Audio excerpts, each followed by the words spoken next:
It was a rainy and stormy day. Hurricanes raged under the cloudy sky, which carried away all the hopes, dreams, and lives of all the inhabitants of this sect. The houses were burning with red flames, and the streets were filled with silhouettes of dead people who would not enter their homes again now. The last member of the sect that remained alive asks him to take their writings and escape from here before he falls into the hands of the Tao sect. The man proclaims that the young man is the last hope of their sect, demon sects. He tells him that he is the one who must definitely survive. These words become the last words of the man who was the last member of the demon sect, except for Lin Shouxi. On that day, the demon sect was completely destroyed. Lin Shouxi, who is only 15 years old, remains the last and living member of the demon sect. That day, the Taoist sect dealt a fatal blow to them, and Lin Shouxi became the only one who managed to somehow survive from this nightmare. Through the wind, clouds, and rains, he runs headlong towards uncertainty. Not knowing where to go, he returns to the place he did not hope to get to again.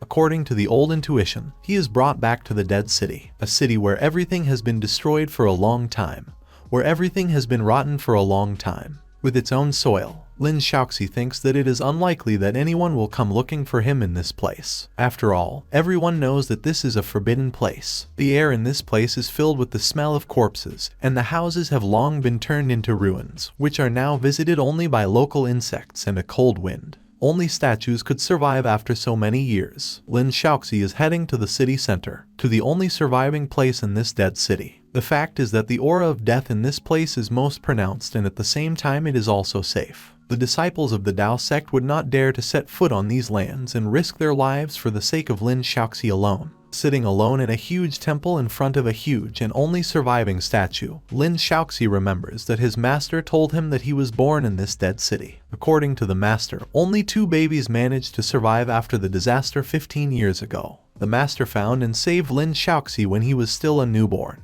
The fact that he was able to survive in that disaster was considered a gift from the gods. Then they gave Lin Shouxi a fierce talent, unthinkable for ordinary people. At the age of 15, Lin Shouxi became the strongest person in the demon sect, and there is only one person in the world who can compete with him. This is the second person who survived that disaster and the only one who can and is able to take Lin Shouxi's life. They are connected by a red thread from birth. Another person is approaching the dead city, who came for Lin Shouxi, the one who could risk her life without fear of obstacles, the one in the States to take his life. Occasionally looking at the red thread that connected them, she kept to the exact direction that led her to the temple in the center of the city. The person who came for Lin Shouxi was a young henchwoman and at the same time the strongest of the Tao sect, a girl named Mu Xinjing. Lin Shouxi, who was meditating, immediately sensed her presence nearby. That's why I decided to jump out of the window unexpectedly in order to properly hit her with my sword and make a deadly blow. However, when he goes outside, he does not notice anyone. But suddenly in front of him he sees a sword that definitely belongs to Mu Xinjing. And then he realizes that his enemy has come for him. Suddenly, Mu Xinjing jumps out of the roof of the temple behind him. She makes a fiery magic finger with lightning speed and attacks Lin Shouxi with it. Lin Shouxi, in turn, is protected by the strongest technique of the demon sect, the Black Phoenix Strike. However, his defense does not work against Mu Xinjing's attacks, which is why the young man flies almost to the end of the city under Mu Xinjing's blows. Looking at his crippled appearance, Mu Xinjing intends to ask the question that tormented her to this day. The girl wonders why Lin Shouxi is still so devoted to his demon sect that she has been buried under her own house for a long time. There is a counter question from Lin Shouxi about why she asks such stupid and awkward questions. He proclaims that his master picked him up when he was still a baby and then treated him like a native. Of course, the young man intends to pay them with reciprocal devotion even after death. Lin Shouxi asks Mu Xinjing if he can betray him in such a case. However, Mu Xinjing replies that his master has been gone for a long time. For a purposeful girl, it was not clear the behavior of Lin Shouxi, who even after the death of his sect remained on her occasions. She exclaims that if he surrenders now and atones for his sins before the Tao gods, she will let him go. Kneeling in front of her, Lin Shouxi furiously says that he does not need her mercy. He also says that he does not respect their gods. Then Mu Xinjing replies that in this case she will have to wipe him off the face of the earth to prove the greatness of her Taoist sect. The crippled Lin Shouxi tells her that she is too strong and that if she kills him today, she will become invincible in the future. And, according to Lin Shouxi, in this case she will become a threat to her sect, which in the end, of course, will not end well. Mu Xinjing exclaims that the Taoist sect raised her from an early age and that her mission is to protect the interests of the sect. According to her, now that the Tao fire is in her, she is considered the protector of her sect. Finally, she asks Lin Shouxi for his dying wish. The young man thinks for a moment. However, the next second, he sees something astoundingly behind Mu Xinjing. He decides to warn her, saying that there is something behind her. However, the girl assumes that he is doing this specifically in order to stretch his life. But Lin Shouxi insistently asks her to look back. Not understanding the essence, she still decides to turn around, and right in front of the temple, in place of the statue, she sees a huge monster. He has a face as white as snow, a yellow cloak with red patterns and huge tentacles that fall out from under his lower part. Lin Shouxi and Mu Xinjing freeze right in front of the temple, still not finishing their dialogue. They do not understand what kind of creature stands in front of them in the temple of the dead city. Mu Xinjing freezes in horror in front of the monster that is already smiling all over his mouth. Suddenly, the entire circumference was rendered by a thick white fog, which clearly emanated from the creature standing in front of them. Lin Shouxi asks Mu Xinjing if she recognizes this fog. The girl tells that her master told her about the day when a strange white fog enveloped the whole city. According to him, when the fog cleared, there was only a city full of rotting corpses and 2 babies, which they were. Lin Shouxi proclaims that it was so. He exclaims that it was this demon standing in front of them that caused the catastrophe. Once upon a time, 15 years ago, a newborn baby found is examined in all ways, and a pendant with a green stone is noticed at his neck. Then people assume that it is probably the scales of evil dragons, and that perhaps these children were born to wreak havoc in this world. However, at this moment, the master of the demon sect says that this is complete nonsense. He proclaims that the child is innocent of anything. Then, realizing that the baby is an orphan, he takes him to his sect. According to the master, Lin Shouxi will inherit the will of the clan in the future, and will be able to benefit all living beings in this world. Since childhood, if something happened to Shousi, then the master of the demon clan was immediately called for it. The master replaces Lin Shouxi with the parents that he did not have. One day, when Lin Shouxi and the master are sitting in the temple reading books, little Shousi tries to ask his master a question. He says that their sect does not do evil, punishes the strong and helps the weak, fights bandits and destroys evil. The master asks Shousi about what he is leading to. Then Shousi asks the master about why their sect is called the sect of demons. The master replies that this is a simple label that was hung on them. The man asks Shousi if he knows who the real demon is. Shousi replies that he doesn't know. Then the master begins his story. A few decades ago, their world was not as dangerous as it is now. In those days, those who could fly over walls and split stones with their hands were considered masters. But one day 2 monsters appeared at the crossroads of 2 rivers. One of them is a huge octopus, and the second is a lizard with 100 eyes on scales. The 2 books owned by the ancestors of the 2 devil sects were named after the legendary books He-Tu and Lo-Shu.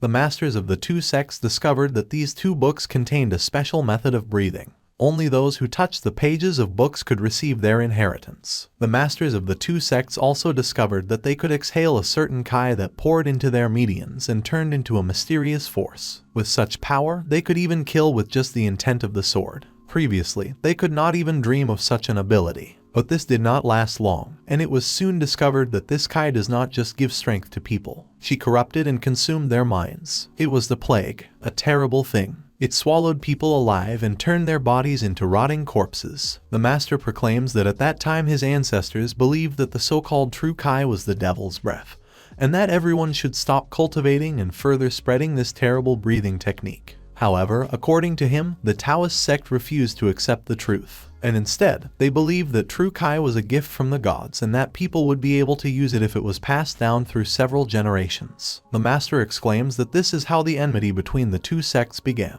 They, the demons, knew that true Kai was the devil's breath, but in order to resist the Taoist sect, they were forced to practice it. The master proclaims that one can only hope that one day they will be able to destroy the source of the power of demonic breath. After hearing all this, little Shousi playfully asks the master if it is dangerous to do this. The master does not have time to answer, as the child immediately exclaims that in this case he will stop his practice. The master freezes on the spot from the words of the child. However, the kid tells him the next second that he was joking. Shousi proclaims that later he will receive a book and begin to learn this breathing technique, as the master said. Then the master asks Shousi if he is afraid of getting infected. Baby Shousi answers him that he is not afraid of this, because his master's long-standing desire is to destroy the source of demonic power. The boy exclaims that as his student, he is obliged to do this. In his thoughts, the master is proud of his henchman and tells Shousi not to worry about his training.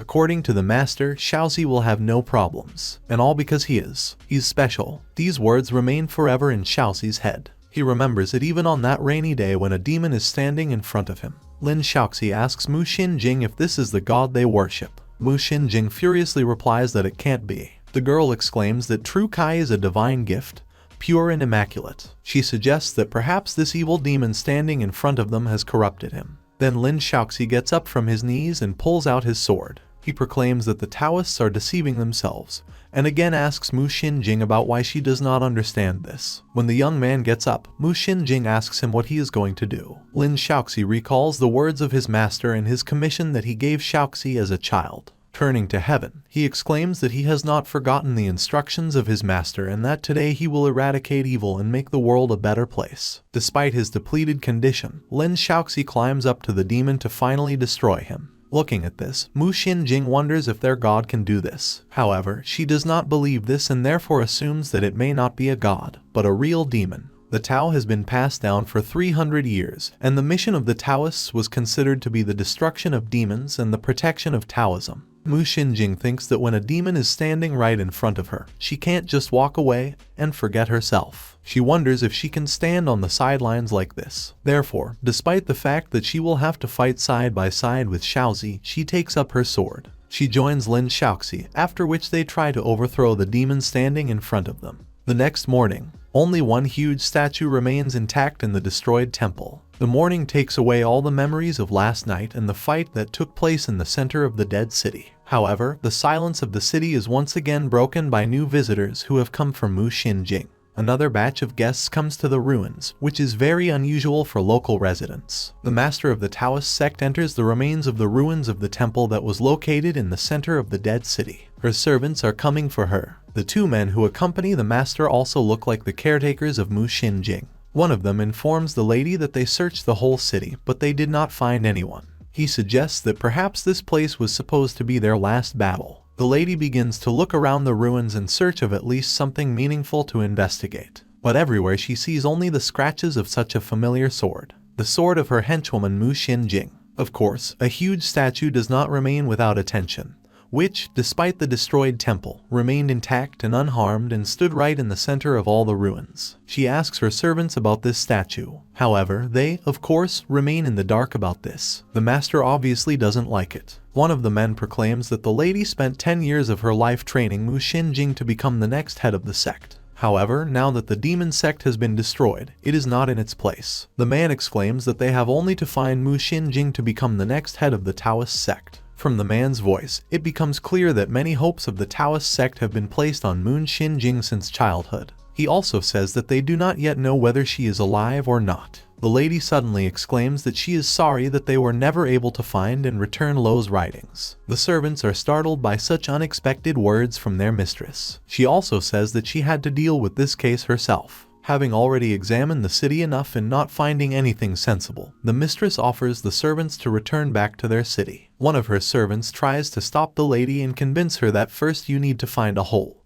and unharmed Mu Xinjing and only then return. There is uncertainty and despair in his voice. However, the mistress assures the servant with full confidence that Mu Xinjing is alive. But because of his anxiety, the servant dares to ask the mistress such an unassuming question. He asks her how she knows that Mu Xinjing is really alive. Another man asks not to ask the mistress such stupid questions. However, the mistress does not even turn an eyebrow in the direction of the servant. She just quietly and coldly leaves, not taking into account the remaining nonsense that her servants carry. Meanwhile, Lin Shouxi is drowning in a huge sea. He hears sweet voices that lead him straight to the depths of the sea, pulling him deeper and deeper into the streams of water. Suddenly, a voice utters that very unfortunate word, "Sinner." With horror, the young man shudders and immediately gets out of bed. It turned out that the nightmare with the voice of the sea was only a dream for him. With horror, the guy realizes this. When he opens his eyes, he immediately starts looking around. At first, Shousi, looking at his hands, wonders if he is really alive. Of course, the young man sees that he is naturally alive. Then he asks the void about where he is. Looking back, Shousi sees a huge empty room in front of him, where apart from him there is only a bed on which he lies and an opening in which there is no door,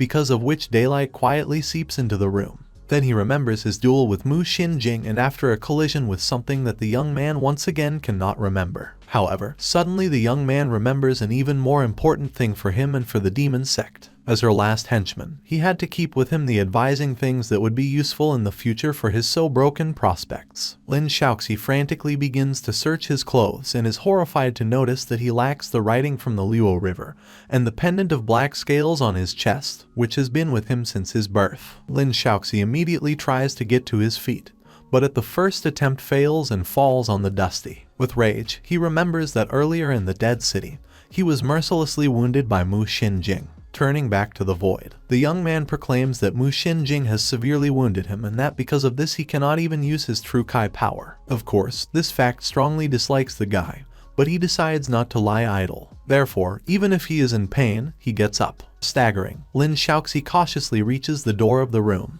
However, after holding out right before leaving the room, Shousi falls once again. He raises his eyes and, blinded by the rays of the bright sun, sees a woman with white hair in front of him. That's why Shousi takes her not for a girl, but an old woman. But after waiting a little and getting used to the light, he sees that a young and beautiful blonde girl is standing in front of him. She tells the guy that she was looking forward to him waking up from his dream. When Lin Shouxi approaches the blonde girl and looks at her, she asks her if he is sleeping by chance. Without waiting for an answer, she proclaims that now that he has woken up, he must go with her to meet some person. She continues her words and asks him to keep in mind that this person is a very respected person, and therefore advises him not to talk nonsense in front of him. Of course, Lin Shouxi is perplexed and still doesn't understand what's going on. However, he decides to trust a seemingly harmless girl. He follows her on her heels and they go down to one temple, where a clear day is immediately replaced by a dead night. The young man immediately notices this and, looking out the window, asks the girl about what kind of place it is. The girl exclaims that earlier this place was the bottom of the shaman's lake. However, according to her, over time, water in an ancient courtyard was discovered under it, in which local residents settled. She warns Lin Shouxi that he should stay away from those rocks that stand below. The ground in this place was very wet and therefore there was a risk that you would just fall and die at its bottom. However, Lin Shouxi does not take into account her remark. He only generates a new place, which he hears about for the first time and sees for the first time. The Shaman's Lake. He realizes that he has never heard of such a place and remembers the words of his master that nothing is impossible in this world. He wonders if it is possible that he somehow got into another world. The young lady sees that Lin Shouxi is thinking too much. She pulls his clothes and tells Tom not to fall. Lin Shouxi thanks her for her attentiveness. Lin Shouxi exclaims that, judging by her words, she is well acquainted with this place, because she sees that the girl understands the location well and knows almost the whole story. However, the girl answers him that she does not know this place very well. Deciding not to continue further, she again calls him on the way to that very person. They come to a huge temple. In appearance, it looks creepy because a huge thunderstorm is playing against the background and the clouds do not fall off from the glare of the black night. Upon arrival, the mysterious girl exclaims that they have arrived at the very place and that her master is inside this temple. Once inside, Lin Shouxi notices that it is even stranger and scarier here than outside. The master is sitting in the middle of a huge room, and the room is lit by only 2 candles that were right in front of him. Strange seals were suspended around him like garlands, and as if only this gave the room at least some comfort. There is a crowd of people sitting around the master, divided into 2 blocks. Everyone is sitting on the bare floor. However, there is one young woman sitting in front of the master himself. After seeing all this, Lin Shouxi wonders in his mind whether they are conducting some kind of ritual right now. There are 2 unusual objects in both hands of the master, and the master himself looks very severe. There are scars on his face, which fill up half of his cheeks. One of his eyes is closed and his gaze falls directly on the woman who is sitting in front of him. In his right hand he has an ordinary stone with green stripes, which glows in certain cases when a stranger picks it up. On his left hand he has a wooden sword, which looks more like a toy than a real one. He passes the stone in his hand to the woman and asks her 3 questions. He asks her name first. Then there is the question of marriage. And then comes the strangest question. Did she have sexual relations before? A woman trembling with fear answers all 3 questions in a hurry. Her appearance and voice seem to tremble even with one glance at the master. She tells him that her name is Wang Jai and that she is not married. She answers the last question in the negative. At the same time, the jade stone in her hands lights up with a bright light, after which the woman is horrified. However, not only the woman, but the whole hall seems to be trembling in anticipation of something bad. The master tells the woman that everything she said is a lie. Then the once calm woman already begins to scream and get very nervous in front of the master. She informs him that she is the third daughter in the Wang family and that she does not know how she ended up in this place. She proclaims that if they send her back home to her family, she will repay him a large sum. The woman is already beginning to cry and frantically begs the master that she wants to go home. However, the master lifts the woman's hand with his wooden sword and points it at her left hand. Thus, pointing to her hand, he proclaims that she was infected with evil. However, the already crying woman exclaims that this is not so at all. The master realizes that she is lying again and proclaims that her punishment will follow. He raises his wooden sword and places its end on the woman's heart. The next second, the sword enters her chest, and after the scarlet liquid begins to spoil her snow-white clothes, the dying woman immediately falls to the ground. The colors of life begin to disappear abundantly in her face, and after that she passes away. Lin Shouxi notices that even with a wooden sword, the master quickly kills a whole healthy person. The girl sitting next to Lin Shouxi proclaims that many people died in front of him in this way. Then the master calls the next person. The girl gets up and calmly goes straight to the master. She sits down right in front of him and picks up a jade stone. She already knows the questions asked to her, and therefore immediately gives answers to them. She proclaims that her name is Xiaohe and also says that she had not been married before. As for sexual relations, Xiaohe first looks at Lin Shouxi and proclaims that she had not had them before. Seeing her look, in his mind he wonders why she looked at him. The master asks her another question about her age. Xiaohe replies that she is 14 years old. The stone does not light up this time, and the master picks up a brush, after which he writes on paper that its spiritual root is clairvoyance. The master releases the girl and calls the next person to him. This time Lin Shouxi gets up from his seat. He also calmly goes to the master and then picks up a stone. The young man proclaims that his name is Lin Shouxi,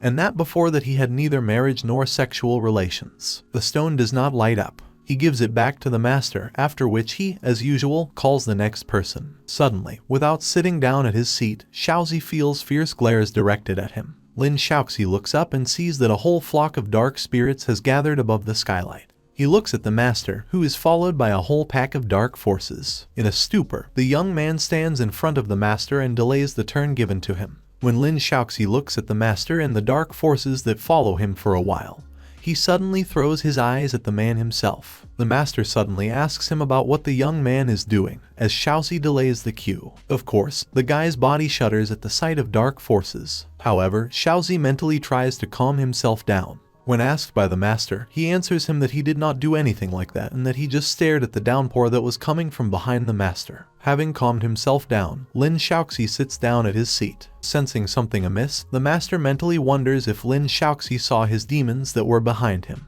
However, having decided not to go to the cause of the assumption, the master throws unnecessary thoughts away and tells himself that he just thought up too much. The master decides to continue the ceremony and therefore gets up from his seat to announce something important. The master reports that he is the chief priest of the Wu family and that he used to train on the heavenly cloud mountain. The man asks to be called Yunzhen Ren. It is worth noting that only 4 people remain in the room from the crowd of people. Yunzhen Ren tells them that they may be wondering why they are here and where they should go next. The man exclaims that he is sure that they have some ideas. He reports that there is a shaman's lake in this place, at the bottom of which lies the god himself, whom they worship, the so-called guardian god. He proclaims that the guardian god gave the Wu family a powerful bloodline and promised that his power would be passed on to them after his death. In exchange for such a favorable gift from God, the Wu family had to guard the lake from generation to generation. However, according to the master, 10 days ago the guardian god was killed. To this, Xiaohe, who was from the list of those present, asks Yunzhen Ren if anyone can kill God at all. The boy from the same list answers her that it looks like a possible accident.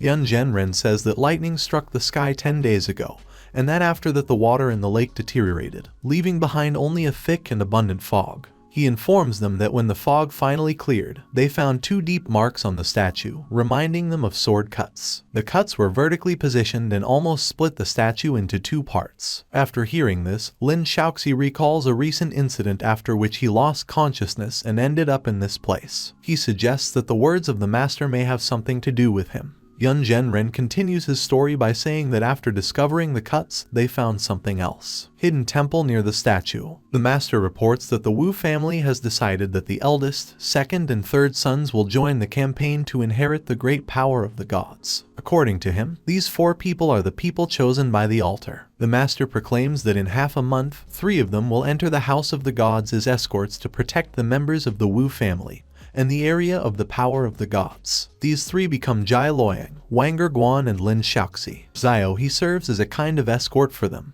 Yun Zhenren exclaims that if everything works out and goes well, then in this case they will even be able to gain strength and become semi-deities. At the same moment, Lin Shouxi thinks that all this sounds as suspicious as possible to him. He wonders what kind of special family protects God. Lin Shouxi comes to the conclusion that ogres are just some kind of cultists. However, the others do not question Yun Zhenren's words. Even more, it seems that everything suits them in this suspicious transaction. The master informs them that it's time for them to rest, and that tomorrow he will personally teach them knowledge that will be useful to them in the future. He also says that in a few days 3 sons and sisters will personally come and choose one of them. Suddenly, candles are bought, and the master himself disappears, as if he never existed. Only a small stream of smoke remains behind him, which adorns his empty place. Then Xiao he gets up first of the 4 and tells them to follow her again. She exclaims that she will take them out to the rooms where they can rest. The girl picks up a candle and accompanies the guys to their apartment.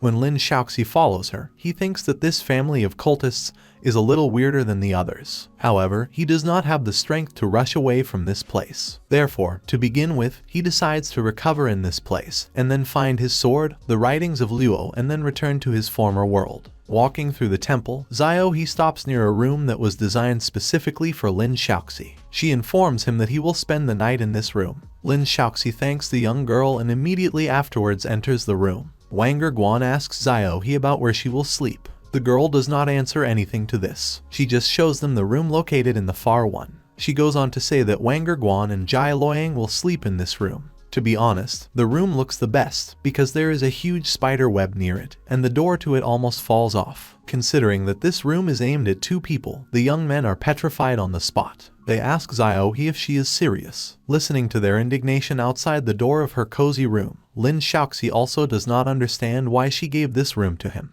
He wonders why she is helping him. Lin Shouxi thinks it's strange, but decides not to look that far. At this time, an envoy comes to the temple by the lake, who was sent to study the scratch statue. He comes personally to Yun Zhenren. Then Zhenren asks him if he has any news regarding his search. He also asks him if he needs something from him. The messenger announces that today he personally went to investigate the statue and the secret altar, and that after that he found a sword lying under a cliff of mud. According to him, it was a beautiful sword without any divine signs. It was a mere mortal man's sword. The messenger says that he carefully examined the sword and compared it with the footprints on the statue of God. He discovered that this sword was probably the very weapon that killed their guardian god. Upon hearing such news, Yun Zhenren is stunned on the spot and wonders in horror that if a mortal sword could kill a god, then who is the master of the sword? Meanwhile, in his room, Lin Shouxi is trying to meditate to gain at least some strength. However, the young man discovers that his wounds are so serious that he cannot even restore his true energy. Sighing heavily, he gets up from his seat and decides that he needs to get his sword back as soon as possible, since he is a master of swordsmanship. Lin Shouxi understands that without his sword, his strength will decrease by half, and therefore wants to find him quickly. However, suddenly, when he gets up and is already heading for the bed, someone knocks on his door. 2 shadows appear in front of the doors, which begin to worry Lin Shouxi. He wonders who can come to him so late at night. Gathering his will into a fist, he opens the door and sees in front of him his 2 colleagues with whom he was sitting near the master. Wang Guan is frightened by such a sharp sound of doors and therefore timidly jumps into Jai Loyang's arms. At first he thinks Lin Shouxi is a ghost, but then he sees that it's just Lin Shouxi. Taking another deep breath, Lin Shouxi asks them about what they are doing at this hour of the day in front of his room. Jai Loyang informs him that their room looks once creepy. He asks Lin Shouxi if they can stay in his room to spend the night with them. Lin Shouxi, though reluctantly, agrees. However, only for one night. The young man invites them into the room and sees that Xiao he is also following them. He wonders what she is doing in this place. However, he decides not to ask her this question, but only silently follows her with his eyes. In the dead of night, when Lin Shouxi is trying to rest, a real farce begins in the room. Wang Guan starts whining and complaining that he is scared in this place and proclaims that he wants to go home.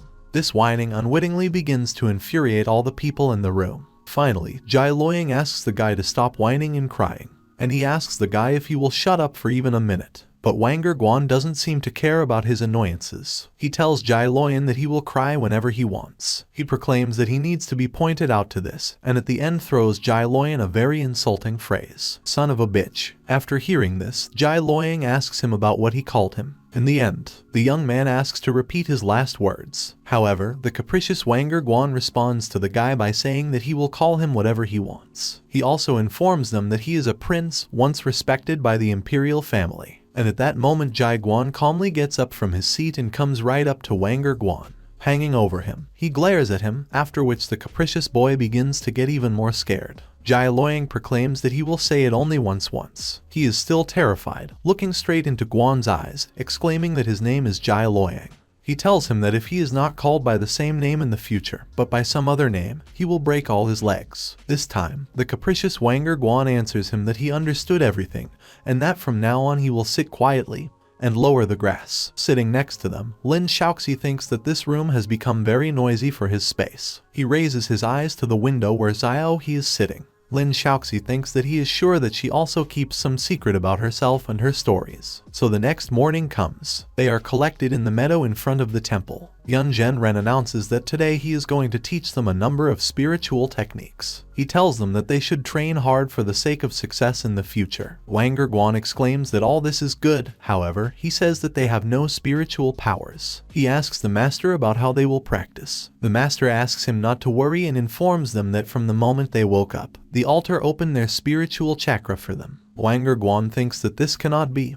However, after checking, he sees that their Kai has really opened up in their souls. In an enthusiastic mood, he exclaims that he really has the power of Kai and that now he can practice. Jai Loyang opens his Kai next, followed by Xiaohe and Shouxi. Then Shouxi realizes that the true Kai of the two worlds is really no different. He comes to the conclusion that it looks like he was really caught by accident. Unfortunately, the young man is still too injured to use his true Kai right now. Yun Zhenren sees how they are delighted that they have the strength. In high spirits, he exclaims that now he will give them his Tao. The master waves his hand and blue energy begins to flow out of him, which he gives to each of his followers. Yun Zhenren asks them to practice as quickly as possible and to acquire their spiritual cores as soon as possible. When the four disciples open their eyes, they see that their master has already disappeared. As soon as he disappears, Lin Shouxi asks Xiaohe what core formation means. There is a counter question to him about whether he does not know what it is. Seeing that he does not know, Xiaohe exclaims that this is one of the levels of Taoist practice. So, she begins an introductory lesson about general Taoist practice. According to her, there are 4 levels. The first is the opening of the chakra, the second is the formation of the core, the third is the kingdom of the half-god, and the fourth is the divine kingdom. She informs that at the moment they are all at the stage of opening the chakra. Xiaohe says that after they work out for a long time,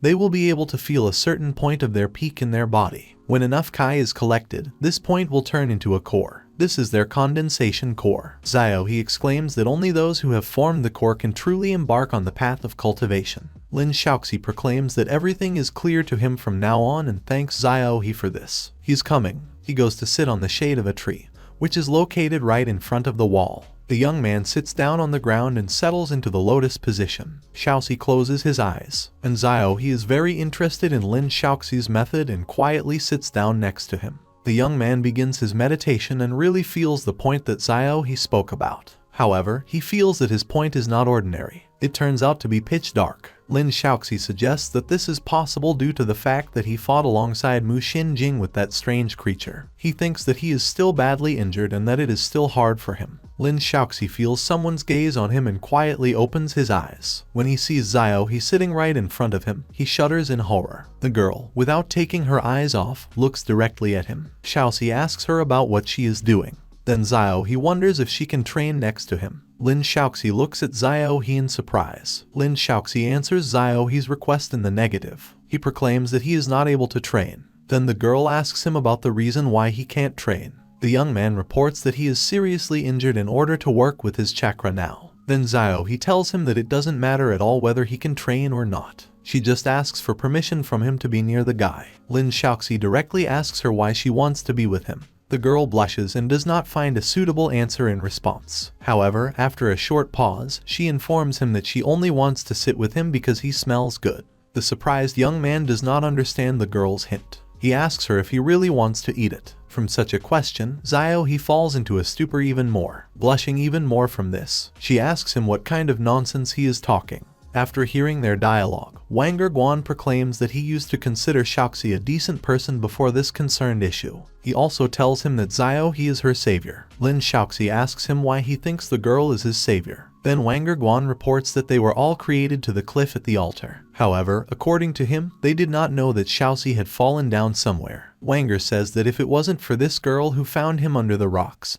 he would have been dead a long time ago. Upon hearing this, Lin Shouxi immediately asks He about how she knew he was there.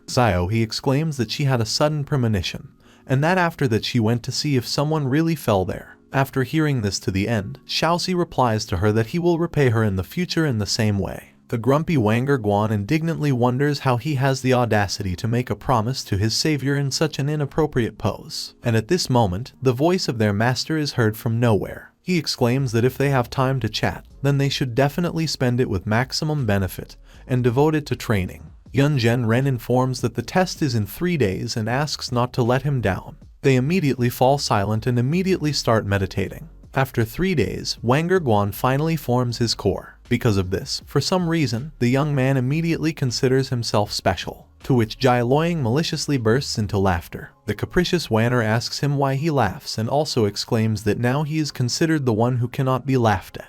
Jai Loyang informs him that he, too, has long since formed his core. Meanwhile, somewhere in the mountains, Lin Shouxi is still trying to regain his strength. However, once again he experiences a setback. A few days have passed since his first stay in the temple, and his injury still does not want to heal. The young man thinks that if this continues, then in this case he will not be able to protect himself and will not be able to return to the world in which he lived before. Lin Shouxi tries to cheer himself up by saying that he is still the strongest person in the demon sect. Suddenly he appears behind him and scares him with his sudden presence. She asks him about what progress he has made. When he sees that it is her, he asks her a counter question about how she found out that he was in this place. The girl again exclaims that she just felt his presence. In any case, she informs him that she can always find him regardless of where he is. She also tells him that he is badly injured and that therefore he should not worry too much about the formation of the chakra. The girl asks him to just stay calm and informs him that after that he will definitely regain his strength. Suddenly, from these words, Lin Shouxi feels an inexplicable warmth in his heart, after which the appearance of he acquires new colors for Shouxi. He silently admires her beautiful pale face for a couple of minutes. After a long pause, in which Lin Shouxi stared intently at he's face for a long time, she asks him about why he stares at her so much. The girl immediately asks him directly if he thinks she is beautiful. The young man begins to blush violently and in response wonders why she is asking this. In his thoughts, he thinks that the girl asked him too direct a question. Then she exclaims that her aunt taught her to ask people so directly about the desired and interesting things. But, deciding not to be distracted from the question asked, he tells Shouxi that this is still an important question for her, and that therefore he should answer it immediately. Just as Lin Shouxi opens his mouth to answer the question, their master immediately appears behind them. He asks them about what they are doing in this place alone. The man says that he doesn't care if they have feelings for each other. However, he proclaims if they lose their virginity together, they will die. Lin Shouxi tells the master that he knows this information, and he just lowers his head and blushes. The master calls all 4 henchmen and informs them that it's time to evaluate the results of their training. He says that they are the chosen disciples, the lord of the city. However, the master says that in order to form a core, you don't need to be a chosen one or a genius. He looks at Lin Shouxi and asks him why he couldn't even get his kai to work properly in his body. Lin Shouxi falls into a stupor from these words and does not answer anything. Yun Zhenren leads the chosen ones into the shade of a huge and dense tree. In the hands of the master there is a small and lush white bird, which is located in a golden cage. He informs his students that if they touch the bird cage with their hand, it will instantly determine their current level. Wang Guan asks the master that really such a small bird can be so smart. Then Yun Zhenren proclaims that this bird is the most valuable in the Wu family. According to him, the blood of an ancient white phoenix flows in his veins. Wang Guan is greatly surprised by this news. The master asks them to start the ritual. Wang puts his hand on the cage first. The bird proclaims that he had excellent training. Then comes Jai Loyang. The bird tells him that he also has a fairly high level of training. The next one is Xiao He. He responds in a similar way. Lin Shouxi is the last to approach the cage and suddenly stares at the bird. He wonders why the smell of a bird smells very familiar to him. The young man puts his hand on the cage, and the bird immediately shudders with horror. For Lin Shouxi, the silhouette of a huge black phoenix stands out for the bird's gaze. The bird doesn't say anything. Therefore, the master exclaims that if the bird is silent, it means that he has an insufficient level of training. Then Lin Shouxi mentally wonders if this has anything to do with the black phoenix. He sees and feels that the bird was afraid of him, and therefore comes to the conclusion that it is because of the great scripture of the black phoenix sword inside him. 3 days after this incident, Lin Shouxi is meditating on the side of the cliff, and Xiao He is still given permission to sit next to him. Then Xiao He says that day the little white phoenix bird came down with him. She asks him if it is possible that she was afraid of him. The young man immediately answers her that this is not so and proclaims that it just seemed to her that way. Then Xiao He exclaims that she grew up in the mountains and that she knows how to feel the emotions of birds. Lin Shouxi wonders how she could survive in the mountains and even among wild animals. Xiao He reports that she was raised in this way by her aunt and that she told her that she originally came from a large family. According to her, for some reason, Xiao He's family was chasing her, and that's why her aunt took her with her and ran away to the mountains. Lin Shouxi asks Xiao He if she knows her last name. Xiao He exclaims that her aunt once told her that she hoped she would get her surname back. However, she herself never revealed her surname to Xiao He. Now Lin Shouxi understands why Xiao He is not afraid of heights and mountains. He tells her that now the reason for her courage has reached him. However, Xiao exclaims that she is still scared without her aunt. Lin Shouxi asks her if she came here just to keep him company. He asks her to tell him why it's not scary now. At this moment, the girl only says that she is not afraid, because there is Lin Shouxi next to her. He is surprised by such an open response and is also shocked by her devotion. The girl puts her head on the guy's shoulder, and they thus admire the view directly from the tops of the formidable and high rocks. Meanwhile, the master calls Wang Guan to him to tell him something.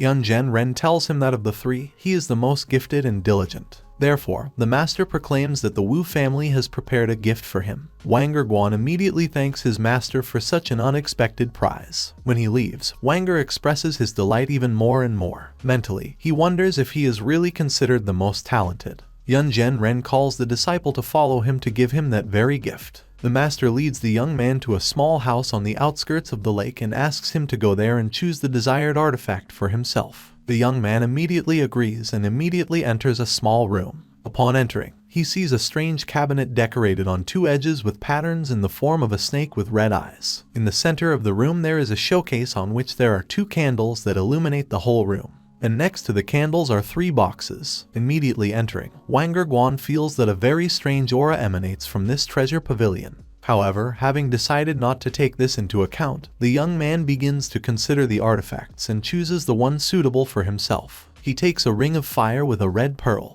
He immediately puts the chosen artifact on his finger and exclaims that this is what he needs. The ring really fits perfectly to the size of the finger, no more, no less. He compliments himself by saying that the ring is very suitable for him, as if it was created just for him. In a joyful mood, Wang Guan is immediately going to leave the temple. However, he sees Yan Zhenren talking to some old man. The messenger comes to Yan Zhenren again to notify him with interesting news. According to the messenger, their fortune teller went to the next world last night. After hearing this news, Yan Zhenren tells the messenger that perhaps it is better this way. He proclaims that this old lady has been crazy for 15 years and that therefore her time has long come. But the messenger did not come only to tell about the death of the messenger. He informs Yan Zhenren that the old lady told him another of her predictions before she died. According to him, the messenger asked him to give Yan Zhenren her last message, which was directly related to her. Sticking his head out of the door a little, Wang Guan tries to make out their conversation. However, he does not succeed, and after that the young man is asked to leave this place. Wang Guan shudders and leaves the room in horror. As soon as he leaves, he hears out of the corner of his ear the words of the messenger, which were sent to Yan Zhenren.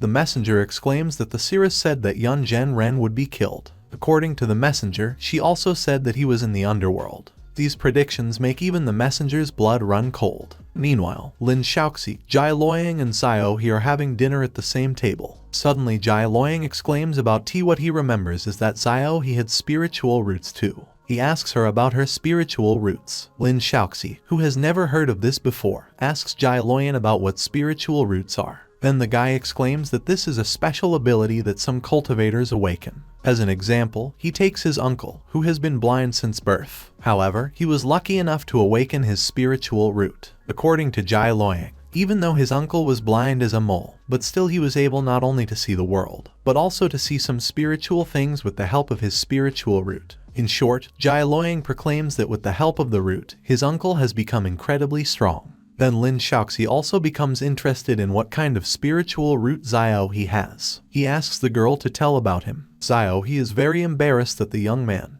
to whom she breathes unevenly, asks her such a thing. She lowers her eyes and proclaims that she has learned that Yun Zhen Ren, that her spiritual root is clairvoyance. Remembering the recent situation, the girl begins to blush even more. She exclaims that sometimes images of the future flash through her head. For example, she reports that then, during the test, when Master Yun asked her about sexual relations, she had interesting clairvoyances. However, Xiaohe is shy to say this out loud and therefore timidly stops at the place where she was asked about sexual intercourse. However, Shousi does not understand this and, without shame, asks the girl if she has seen the very person in her visions well. Xiaohe involuntarily begins to blush even more and covers his face with his hands. She tells him that these images were very blurry and not accurate. Suddenly the girl gets up from the table and says that she is full. After that, she walks away from the table, embarrassed. Jai Luoyang, who was watching this, understands everything like a clear dream. Smiling maliciously, he proclaims that he seems to know about the one who flashed in Xiaohe's visions. He looks directly at Lin Shouxi. Of course, after her departure, Shousi realizes that it was he who flashed in these images. The young man understands that it was written on her face. Lin Shouxi is also starting to blush. Suddenly, the door swings open and Wang Guan noisily enters. He resentfully tells them that they didn't even bother to call his dinner table.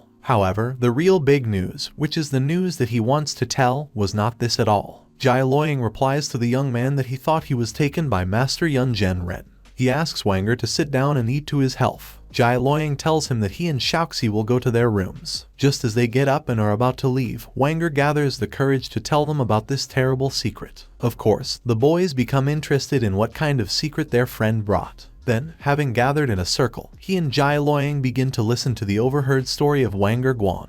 He, in turn, informs them that he heard that an old man told Master Yun that a witch from the Wu family who was engaged in fortune-telling died last night. According to Wanger's words, which he, of course, overheard, the crazy woman died because she dreamed of the sky. After hearing this, Jai Luoyang wonders if this is all madness, and Lin Shouxi asks Wanger about what else he heard in that house. Wang Guan informs them that before her death, the old woman also anticipated Yun Zhen Ren's death. He says that they are going to kill him. Then Jai Luoyang asks Wanger about who would be able to kill such a monster of cultivations as Yun Zhen Ren, and Lin Shouxi is still asking Wanger to continue. Wang Guan proclaims that he has also learned that there is a real chaos in the Wu family. The young man exclaims that he heard that before her death, the madwoman claimed to have seen the source of all the troubles of the Wu family. She drew a vague image of that figure with her words. Thus, the old lady draws the image of a young girl. Her sketch alone was frighteningly beautiful, and the strangest thing was that this girl had snow-white hair. Hearing this, Lin Shouxi immediately remembers the only person he has ever met with white hair. This, of course, turns out to be Xiaohe. Then Shouxi asks Wanger about why they don't call Xiaohe in order to tell her about it too. Wang Guan playfully asks him about how, since when they began to communicate so closely. Along the way, the young man calls them doves, hinting that they all strongly remind him of a couple. Speaking about her, Jai Luoyang proclaims that Shouxi has a completely unique taste, and that he always rejects Xiaohe, despite the fact that she is always following him around. He asks Lin Shouxi if he hates Xiaohe. However, Lin Shouxi exclaims that he does not hate the girl, and in general, he asks him about why he asks him such questions. Wang Guan tells Lin Shouxi that this girl is young and that they have a very mediocre appearance. The young man tells Lin Shouxi that if the girl wants to settle in his house, then she will have to try hard to earn this position. Jai Luoyang agrees with Wang Guan's words for the first time and tells him that Xiaohe is far from him. However, Shouxi wonders if Xiaohe is an ordinary girl for him. He asks himself if this means that Shousi looks different in the eyes of other people than in his. According to the descriptions of his comrades, the young man clearly notices a difference in her perceptions. Having compared all the facts, namely, white hair and a young girl, he asks a presumptive question about whether she can be the same girl from the visions of a clairvoyant old woman. Suddenly, Shousi's gentle hand grabs Lin Shouxi's shoulder. She asks Lin Shouxi, Jai Loyang and Wanger about what they are saying among themselves. Shocked by her sudden and regular appearance, Lin Shouxi is again driven into a stupor, not knowing how to answer her very ordinary question. After Lin Shouxi's slightly extended silence, Shousi asks his question again. The young man turns his head a little and freezes in place with horror. Lin Shouxi thinks that her appearance attracted even him, and wonders why Wanger Guan and Jai Loyang from the word are not interested in her at all. He remembers her very direct question that she asked him in the slopes of the mountain. Why are you looking at me? Do you find me attractive? Lin Shouxi only realizes that it was no wonder she asked such questions. He comes to the conclusion that it was such a kind of test. Shousi asks him about what is happening to him and tells Shouxi that he looks very pale. But Lin Shouxi doesn't hear her. He dissolves into his thoughts and thinks that he urgently needs to find a way out of such an awkward situation. Suddenly, Lin Shouxi starts to whine violently and then completely faints. To arouse even more trust and pity, the young man begins to shout that his wound is hurting again. Having screwed up his face, he begins to roll nervously on the floor, surprisingly deftly simulating a sick person. Then Jai Loyang asks him about what went wrong with him. He exclaims that he was fine for only 5 minutes. He asks Jai Loyang and Wanger Guan to pick him up and take him to another room. The boys do so, and 5 minutes later everyone is in a completely different room. When they all stand in front of Shousi, who accidentally fainted, he is the first to proclaim that he is sorry. The young man exclaims that he made them all worry and that he went too far with talking about cultivations. Then the indignant Wanger Guan asks him if he has gone mad. He tells him that he could have died in this way, and then left little Shousi alone as a widow, even before he got married. Shousi, standing next to him, tells Shouxi not to harm himself. She asks him to give up training until his wound heals properly. She puts her hand on Shouxi's head and checks his temperature. The young man exclaims that he immediately wants water. Then Shousi says that he will bring it for him, and immediately leaves the room. When she leaves, Wanger Guan asks Jai Loyang if they should tell their master Yun Zhenren about this case. He suggests that Lin Shouxi may have some hidden illness that they may not be aware of. Jai Loyang immediately replies to him that there is no need for this. Wanger Guan asks quite a natural question about why it is not worth doing.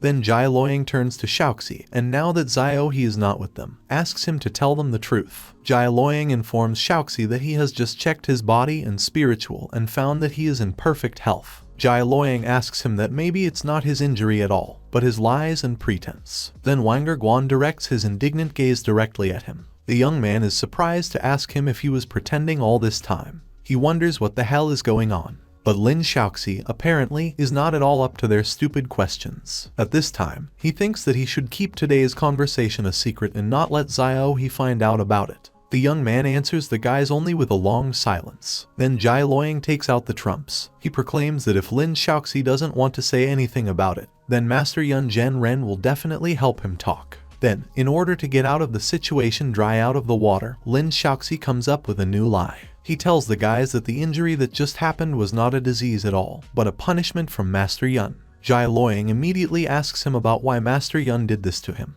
An even bigger lie flows out of this. Lin Shouxi exclaims that he was given a punishment for doing what Master Yun hates the most. Namely, he told lies behind people's backs. Shousi tells them that he used to envy them and that after that he said nasty things about them behind their backs. According to him, the master heard him say it. Of course, Wanger Guan and Jai Loyang constantly believe his words. Jai Loyang exclaims with surprise that he did not expect that he could be such a person. And Wanger Guan, with a capricious tone, proclaims that he will definitely tell Shousi about this. He says that after that they will look at whether she will run after him as before. Hearing this, Lin Shouxi, with a completely serious and menacing look, advises him not to do this. Even more outraged by his antics and manipulation, Wanger Guan is already shouting at him and asking Shouxi about how he dares to threaten him. Deciding to hurt the guy to the end, Shouxi reminds him that he is the only one who has heard the prophecy, that Yun Zhenren will die soon and that chaos will soon come to the Wu family. Lin Shouxi, with a stern look, asks Wanger if he was given permission to spread the secrets of the Wu family in a mocking form. Shousi replies to himself that he still thinks that he was not given permission to do this at all. Shousi also tells him that if he tells Xiaohe about this, then Master Yun himself will find him and kill him. He warns that his death will be very cruel and painful. Taken aback by such words, the guys finally come to a unanimous and most peaceful decision that no one will tell anyone anything. And after the young men agree, after spending a little more time in his room, Wanger Guan and Jia Luoyang leave. On the way to his chambers, Wanger asks Jia Luoyang if he was really able to find out how the spiritual veins of Shousi flow. Then Jia Luoyang admits that he did not know about it at all, but said so because he was interested. However, the guy reports that he really did not expect such a turn of events. Wanger Guan tells the guy that it was very clever of him. He also reports that before that he considered Lin Shouxi a good person, and that he could not even think that he would turn out to be such a scoundrel. Suddenly Xiaohe appears in front of them. She immediately asks them about why they left Shousi and about his condition. Jia Luoyang replies to her that he has become much better and even offers her to go and see for herself. After that, Xiaohe asks them about that conversation before she came. She wonders what they were discussing so violently. Jia Luoyang then tells her that Wanger Guan was just telling them a story back then, and that after that Lin Shouxi suddenly became ill. To some extent, the young man is not even lying. However, Xiaohe seems to feel something. They're lies. However, he does not dare to say this directly. She just nods her head and goes into Shousi's room. The boys look questioningly at the strange behavior of this girl. So, Xiaohe goes straight to Shousi's room with a filled teapot. Hearing the footsteps of a young girl nearby, Shousi immediately gets out of bed. He comes to the conclusion that he has to give her a show in order to take suspicion away from himself. Xiaohe enters the room and tells Shousi that she brought him cooled boiled water. Suddenly, Lin Shouxi walks up to the girl and puts his arm around her waist with one hand, and holds her hand with the other. Even though Lin Shouxi does this, he still blushes very much, even more red. Xiaohe asks him about what he is doing. Lin Shouxi then exclaims that he was just thinking about his unexpected death when his injury was hurting.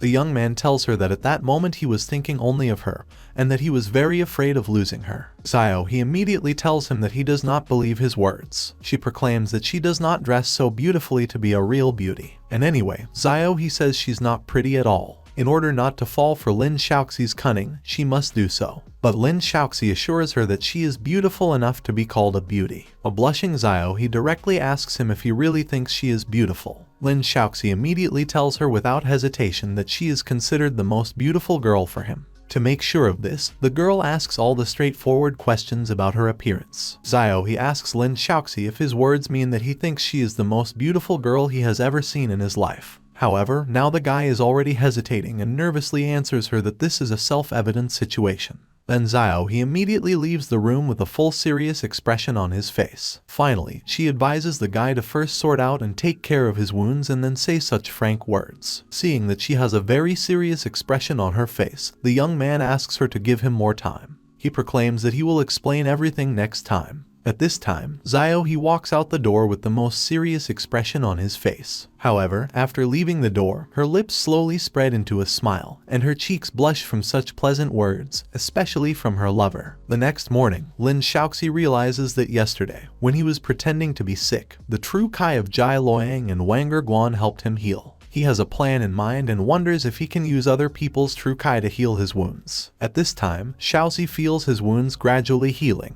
He also remembers that white phoenix bird that he scared so much. The young man assumes that she was afraid of him because of his black phoenix sword sutra. Shousi suggests that there may even be a connection among them. In his memories come those episodes when his teacher explained to him where this black phoenix came from. According to his master, the phoenix is the lord of the sky, born from water, created by the wind, fanned by heavenly thunder and the flame of the earth. He is born out of water and is formed with the help of the wind. Then, as a child, he asks the master if the existence of these black phoenixes is not considered a myth. He asks his question based on the fact that it is not written about them in any of the mountain or sea writings. His master answers the boy that the true deity is not locked up in human writing, that since it itself is one of the original symbols. The black phoenix is born in the water, formed by the wind, enveloped in heavenly thunder, the flame of the earth and light in the clouds. Water, thunder, wind, fire, sky and light are the first 6 levels, upon completion of which you will get the opportunity to control these elements. The master of the demon sect informs Lin Shouxi that the following 3 elements are the rupture of air, the nirvana of the destruction of shadows, whose power is not measurable, Although Shousi has been at the 8th level for a long time, he has not been able to break through. The young man comes to the conclusion that if he makes a breakthrough and reaches the 9th level, then he will be able to protect himself in this world. Suddenly, in the room where he trains, he feels someone's very familiar gaze on him. He immediately recognizes the owner of this look. The young man asks Zio-he to come to him. Surprised, Zio-he asks him how he knew that she was looking at him. The young man answers her that this is his simple intuition. Then Zio-he wonders about his health and asks him if he cultivates. She brings him lunch with her. Lin Shouxi proclaims that he is much better than before. Zio-he is delighted and offers him a snack. Zio-he also asks him about what exactly he cultivated. The girl exclaims that it doesn't look like the path of the heart that their master Yun follows. In a serious tone, Shousi tells her that he has cultivated a sword technique that his teacher gave him in the past. From this answer, Zio-he seems to get bored. She asks with a very sad tone how he knows about the Sword Sutra. When he sees her face, he asks her why she has become so sad. Shousi proclaims that the peculiarity of this Sword Sutra is that with its help he kills demons. Zio-he tells him that with the Sword Sutra, he is not afraid of demons. She exclaims that such a powerful thing as the Sword Sutra should be used to fight evil gods in the sea and dragon corpses underground. Shousi asks her about which dragons we are talking about. Zio-he proclaims that these are the dragons that have been extinct for many years, but their ghosts still walk free. According to her, dragons appear from time to time from the ground. Zio-he tells a legend about one of them. The fact is that once the most powerful of them almost destroyed the human race. Evil spirits and dragon ghosts are the greatest of the human race and must be killed by a sword with a divine or ancestral seal. That is why the Sword Sutra is a very valuable thing. Zio-he explains all this to Lin Shouxi. Zio-he asks him about where he got this Sword Sutra from. Shousi proclaims that his master met the swordsman when he was still very young, and that before his death the swordsman handed the scriptures to his master, saying that it was a gift from an immortal. And after that, his master gave the sword to Shousi. Then Zio-he wonders what this Sword Sutra is called. Lin Shouxi informs her that the Sword Sutra is called the Snowstorm Sword Sutra. Suddenly Zio-he blushes at such an interesting name, which she tells Shouxi about. Shouxi proclaims that this is the secret of his master, and that is why he had to practice secretly in his room. Surprised by such trust, Zio-he asks him if he trusts her that much. Then Shouxi has the idea that the fish has bitten him. Now the young man intends to use the Sword Sutra as bait. He assumes that this will be the perfect chance to hold her. Therefore, he specifically asks her if she is interested in the Sword Sutra. A little hesitating, the girl answers him that she is not so much interested in it. Then, deciding to tease her a little and play with her, he proclaims that since she is not so interested, she can forget about his studies. The girl immediately answers him that he misunderstood everything. She asks the guy if he can take her as an apprentice. Suddenly, Lin Shouxi exclaims that this will make them a fighting sister and brother. Hearing this, Zio-he is very embarrassed and categorically refuses to be his disciple. But in this case, Shousi tells her that she will have to study and train on her own. However, even more than that, the red girl decides to accept his offer for the sake of the Sword Sutra. Then Lin Shouxi tells her that before they start training, they need to fight. Zio-he asks Lin Shouxi to be careful, as he warns him that she is very strong.